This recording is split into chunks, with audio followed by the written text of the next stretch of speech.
Hi, guys. Before we begin the episode, I want to tell you about an amazing website that could help you get your health back. I know that sounds like a big statement to make, and I know a lot of you out there have been concerned about your health, especially with this COVID jab, with the toxicity in there, with the shedding of the COVID vaccine. All of us are concerned. We're seeing people fall ill, die prematurely, and it's really gotten bad. There's a website that could change your life and potentially even save your life. I'm not going to talk too much about it. Just please go on there, watch the videos, sign up to watch the videos, and learn how you could get your health back to the way it was prior to COVID and even better. Colonel Raiklin, it's an honor to be talking to you about some matter of great significance. Would like to know what you know about COVID-19 during the Trump administration, early 2020. And I understand that I've heard rumor that the then Vice President Pence was put in charge of the task force. Could you shed some light on that? Yeah, a lot of people don't understand. A lot of people are skeptical about Mike Pence. Some people are okay with him. Some people are unsure. Some people are like, that guy's a complete toxic, feckless, stone cold, gutless, coward, simp, right? Well, I'm of the opinion of the latter. And I'm quoting basically Steve Bannon, who you probably hear some making some noise in the background from his booth. But bottom line, to answer your question, when you say COVID-19, I think the more appropriate term to use is the CCP-19, meaning the Chinese Communist Party's Fauci-funded lab incident that was released for the whole world and public to be toxified by in the year 2019 of our Lord. Okay? So CCP-19. Now, having framed it in that way, you asked the question about what was failed Vice President Mike Pence's role on that CCP-19, White House CCP-19 task force, What was is the his role? question. Yes. So his role, it was to be the head of the CCP-19 task force. Now, what does that mean? That means, as a former president of the RGA, Republican Governors Association, when he was the failed governor of Indiana, he had relationships with a lot of the governors. And as the White House head of CCP-19, he was the one to determine who would then receive federal funding, support, and policy on everything related to the destruction of American society, the constitutional order, and the destruction of our economic system as we know it up to that point. Here are some indicators and evidence of that. As it applies to products and doling out contracts, that head of the task force decided which states would get ventilators and how many ventilators, right?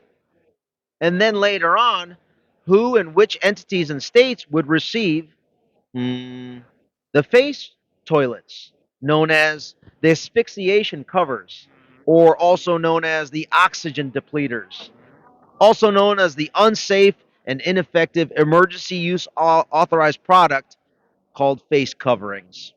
And in that process, there were companies that received contracts to create these devices to then distribute it out. So then money was being made in these decisions, right? And who was the shadow governor that was assisting Mike Pence in this decision making process? A guy by the name of Jared Kushner. Don't believe me. Look it up yourselves. Use your preferred and favorite search engine. Yes, you will find it and see it. So those two individuals were very well entrenched into the money making scheme as it relates to the CCP-19 White House task force. I'll pause there. All right. Well, a lot of questions. So what happens next after they begin to dole out these contracts? This is an early 2020. Let's get a timeline here. So when does the task force first meet? So initial indications within the intel community as it relates to this start in the November, December 2019 timeframe. That's when I started to stock up on about a year, 18 months worth of food and supplies because I suspected something was about to break and they're pushing it in the direction of something wild. All right. March of 2020 is when the shutdowns happened, right? The lockdowns, the forced illegal governmental shutdowns and lockdowns. They, the censorship industrial complex, framed it as quarantine. Good old beloved failed Vice President Mike Pence called it 2 weeks to stop the spread. Remember? 15 days to stop the spread. And he was up there in his pious stance with his buttoned up jacket, and he was standing right beside President Trump at the daily CCP 19 task force briefing to say, he would be like this: 2 weeks to stop the spread, which turned into 2 years of subversion of our constitutional order, destruction of our economy, and then the successful coup d'etat that occurred on January 6th of 2021 when Mike Pence presided over the illegally conducted and illegally certified 2020 election, which was ushered in by the CCP-19 Wuhan Institute of Virology lab incident that changed the way in which states conducted their elections, violating all norms and principles to thus conduct a coup d'etat of which Mike Pence spearheaded. Let me take you back to November 2019. So, taking you back to November 2019. So there was an intel report that came out of the Pentagon around that time that maybe this is coming from a laboratory. Because when you're referencing, I asked you the timeline, and you're referencing November, December. That sounds to me about the time that DOD was putting the word out that this was probably a leak from a red Chinese lab. So my question is, was the then vice president involved in that intel report that came out of the DOD? Or was he brought in after the report came out? Did he have no knowledge of it, no contribution to that first report? Great question. I don't know the exact answer to that. I just don't know. But I will tell you this and frame it this way: the National Security Council includes the vice president. The vice president is technically supposed to know and be briefed on all the most sensitive, high level intelligence related to everything in our national security ecosystem. Okay? That would be my answer. So there's a good chance that he did know, is what you're saying. Good chance he knew. That's something for Mike Pence to answer to. I'd be happy to ask him that question if you can set up a meeting with him. Let me ask you another question around that time frame. So we're in February 2020. A magazine, a science magazine article, talks about the origination, or the invention, I should say, of spike protein. That Barney Graham, I believe, was involved in this. Have you seen this article? February of 2020. It was in Science magazine, and he's telling us that, if I understand this correctly, the inventor of the spike protein is saying that he has invented a spike protein which is far more offensively aggressive. It can attach to what we call ACE2 receptors in a cell, but that it also seems to have strong resistance against antibodies. So is the Pence Cove, the CCP, just calling it the CCP 19 task force, aware of information such as this, which is in the public domain, that doesn't seem to require a degree in the field, in the relevant sciences? Are they aware of this kind of information? Are they talking about this kind of information, to your knowledge? So you raise a good point that to answer that, I'm going to back up and frame it a little bit more strategic than just that example. A couple of other individuals that need to be mentioned in this discussion are Anthony Fauci was always there with Mike Pence at the CCP 19 task force. Dr. Deborah Birx was also in this discussion.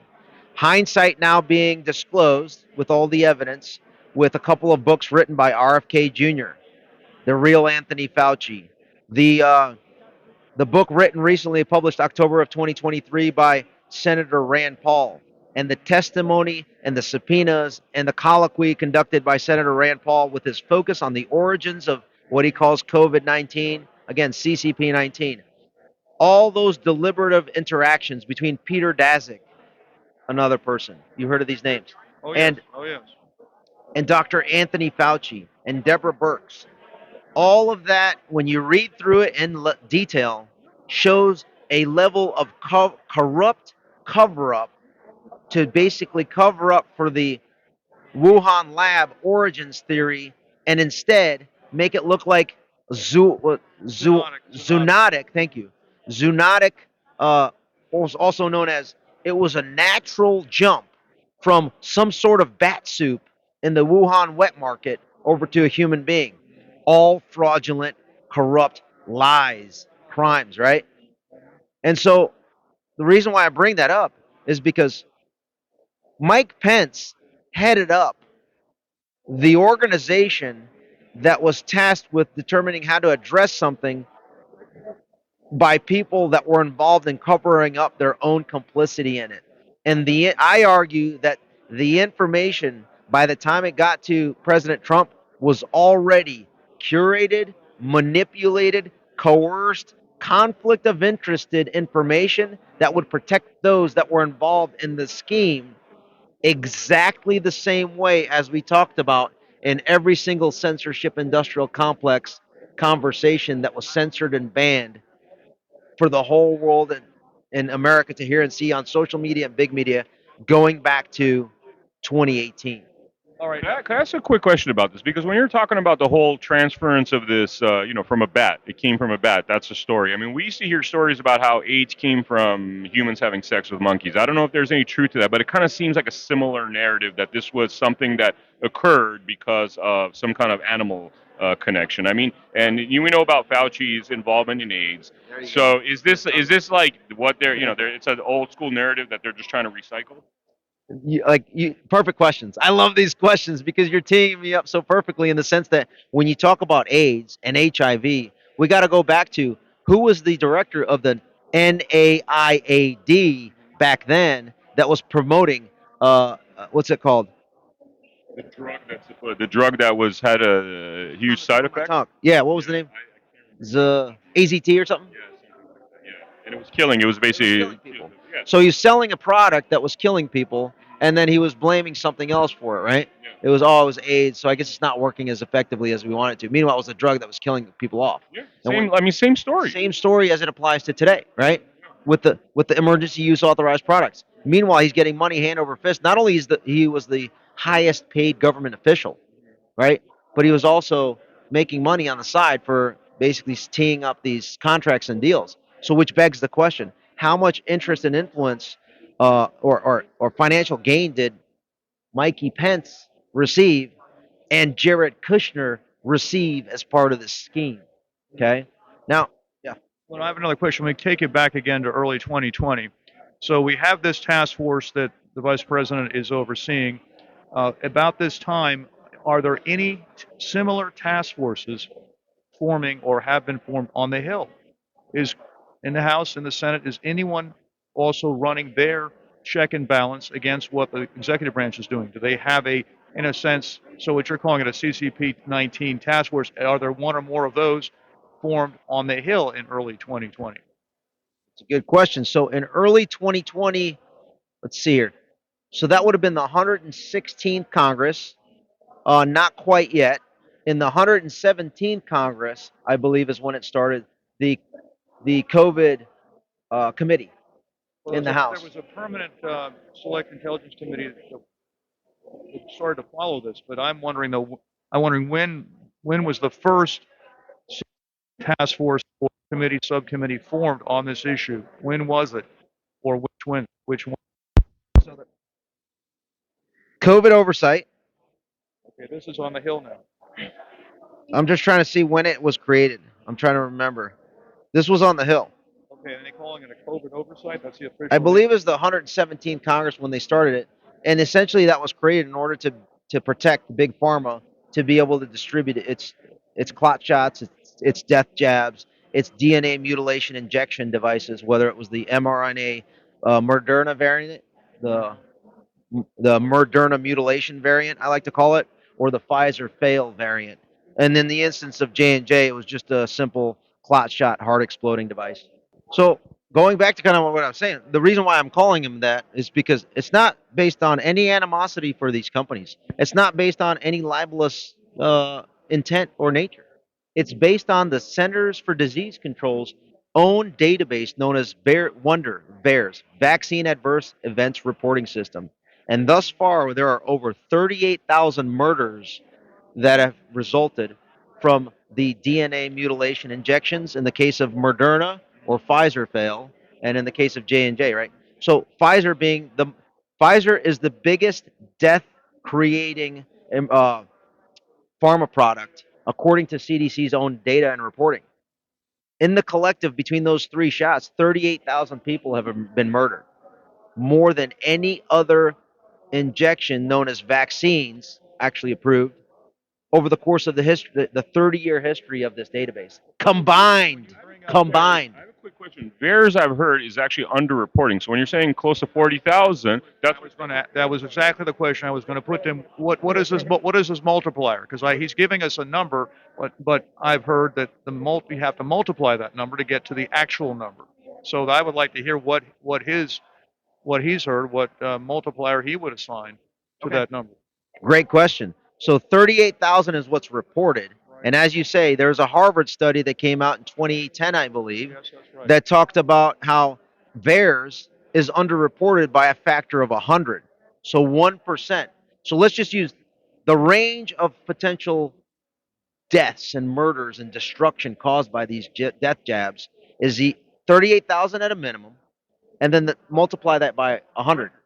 10 would be 380,000. 100 would be 3.8 million. And if you listen to Brett Weinstein, who's been on Tucker talking about this, been on Alex Jones, and he basically uses the figure 17 million globally. 17 million. Let's go back and do the numbers. World War I, World War II, Korean War, American Civil War, every single American war combined. What are those numbers? It's not 17 million. Yeah, no, I think all of them combined is about 2/3 of a million. A little bit, maybe a little bit more than that. Well, I do have this number on the top of. When you say crimes against humanity and genocide, Anthony Fauci is the biggest mass murderer known in human history, in my opinion. Could well be. Now, if we go back, we've talked about some casualty numbers. If we go back to World War II, this number is this is on the tip of my tongue. It had 400,000 combat deaths in Europe and the Pacific combined.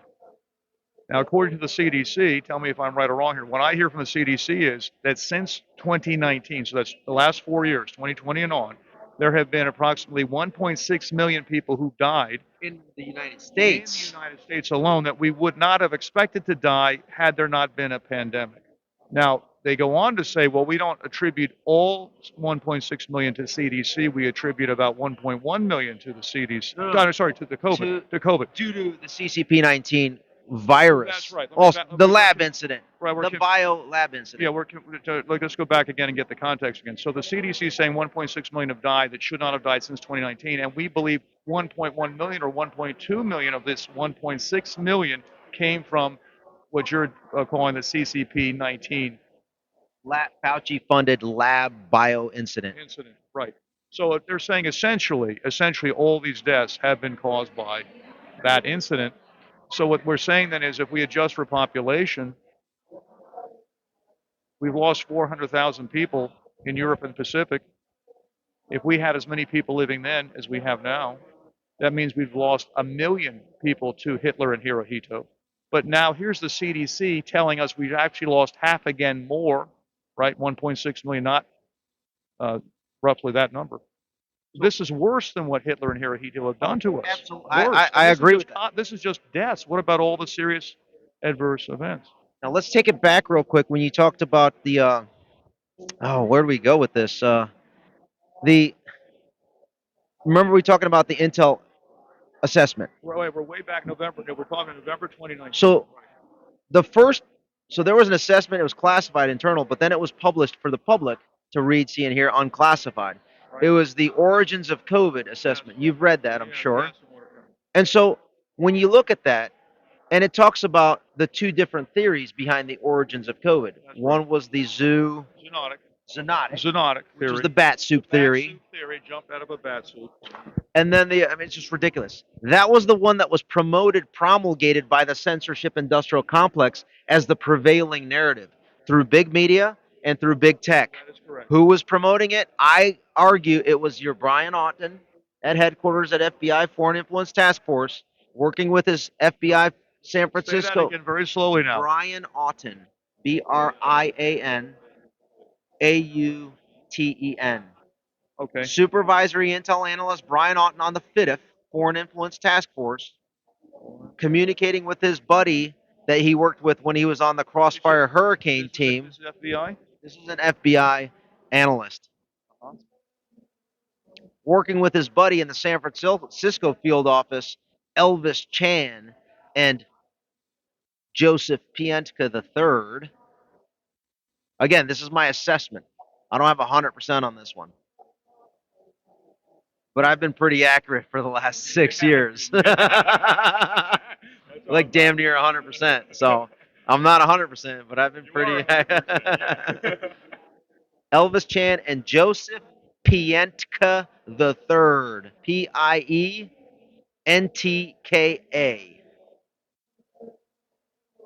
Both in the San Francisco field office of the FBI. Now, who were they coordinating with over at to be able to convert and coerce Facebook and Twitter 1.0? Well, they had an embed over at Twitter 1.0 in their legal office by a guy by the name of Jim Baker, who was formerly the general counsel of the FBI when Joe Pientka was the senior ops guy and Brian Auten was the senior analyst on Crossfire Hurricane, which was the illegal spying of the Trump campaign operation. You see how this incestuous web continues? Anyhow, as it relates to the assessment of the origins, two theories. One zoonotic, one was the lab incident. And when you look at the details of the unclassified report on whether or not it was a deliberate lab incident or an accidental lab incident, one analyst said that there could be a possibility that it was a deliberate lab incident, which begs the question, was it a deliberate lab incident? First, I thought, Because it just said lab incident. It could have been deliberate or accidental. who was this analyst now? You said that. That information is classified, not publicly available. I don't know what it is, but it would be classified to know what that is. I could probably find out. I just haven't gone down that path. Well, how could I find out? I've spent 25 years in the system. I could probably ask the right things. And I spent 3.5 years teaching analysts to be professional analysts to write products like the one that we just described. That gives me a little more credibility. I should say more credibility than most. Fair? Is that fair? All right, so Now, so at this time now, the Trump administration's riding high. I mean, they're en route to another re-election. The economy is doing very well, and now this breaks, and now you're giving us all these connections. So can you put this in a high? I think you're going that way. Why don't you take us to the top? Take this elevator all to the top floor. So when you have a president that's focused on American principles and American citizens and American interests first, that goes in direct contravention to the now country that is trying to supplant America's global hegemony, which is the Chinese Communist Party. Okay? So then the Chinese Communist Party, leveraging the international institutions known as the World Economic Forum, known as the World Health Organization, known as the United Nations, is essentially buying off, bribing, right, those key individuals like your Mr. Tedros and your Mr. Klaus Schwabs of the world, and they see that there's a threat to them in the form of a person that's leading a movement that will crush them in the form of Donald Trump. You have to come up with a scheme that you publish for the whole world to see and hear. And what was that scheme? Well, you just heard it. What was it? CCP 19 is what you're telling us. Well, it was even said that they even did a trial run of it. What was that called? In I can't remember when it was, in 2017 or 2018, they ran an exercise, a global exercise. Simulation. There you go. What was it called? No, you're talking about Event 201 in October 2019. Oh, that's 2019. 2019. That's what I'm referring to. Yeah, well, the timing is a little too So close for comfort. Event 201. Right. You heard about this? Yeah. And then all of a sudden, Event 201, while they were simulating it, after they're done with the simulation, they're ready to rock and roll, they implement it. So they go from planning to briefing it to then executing it. Event 201 was executed in the form of this is my view on this, CCP-19 lab incident, which then allowed the censorship industrial complex to force and coerce and co-opt our China first friends such as Mike Pence and the Democrats to go ahead and conduct an illegal election to guarantee a Trump loss. I got a question. I know this is going to be controversial, especially since you worked in government, right? Please. But we've heard about these kind of like what you're describing as war gaming, gaming out whatever's going to happen, right? We've heard this sort of thing, was occurring on 9/11, for example. Like, right, there was some kind of testing going on at 9/11 during the London bombing in the subway. They were doing some kind of coincidentally test that day. Now, tell me, as a layman, I don't know, to me that seems mighty coincidental, just like a lot of the coincidences we're talking about. Do you have any comments on that topic? Well, first off, many people say there are no coincidences. Oh, no, I don't believe there are any coincidences at all. Specifically, I can't talk intelligently on London. I've not gone down that deep dive rabbit hole. I think most of the questions that I get as it applies to 9/11 on this particular subject is Tower 7. Yeah, right? Tower 7, Pentagon. I mean, I've seen what like a plane that falls to the ground looks like. That's not what UA 93 looked like. Back when that all happened, I was like, no, this is legit. I believe the media and this and that. But having witnessed and studied the last 10 years and having a first and second row seat to it, again, from 2014, so 9/11 was 13 years prior to that, it begs the question, was that a intentional, staged, and deliberate action in order to be able to take more civil liberties? Because what happened after that? DHS is created. You have the TSA. You have all this Patriot Act. You have Fourth and Fifth Amendment complete gang raping of American citizens through that program. And then you look at things like, what they're trying to convince JFK to do with using planes to create a terrorist incident in order to attack Cuba. I mean, this just seems like it's in the old playbook. And finally, after like 60 or 50 years of pushing, they got their way. Then you look at Project for a New American Century from 98. And it seems as though that's what they're waiting for. And lo and behold, coincidentally, it happens the minute the guy becomes president. And again, going back to the 9/11 piece, a lot of people ask what happened to Building 7. It was kind of weird. I'll say this. Why don't you go ahead and look up what was in Building 7? Yeah. All the CIA files, probably the $270 trillion that went missing the day before. Okay, next question. No comments on that? I didn't say that. The next question. Yeah, what's your next question? I mean, you're great at interviewing yourself, bro. What's the next question? I like this. I just said I like the sounds you just made. You see how I safely answer things? I love that. Very, very, very diplomatic. Yeah. Without getting myself in trouble. No, I'm just enjoying the band. All right. All right. Thank you guys for joining us for this episode. This is actually a non-conventional episode, but nonetheless a great episode, and always a pleasure to have you on, sir. Thanks, Ben. Thank you very much.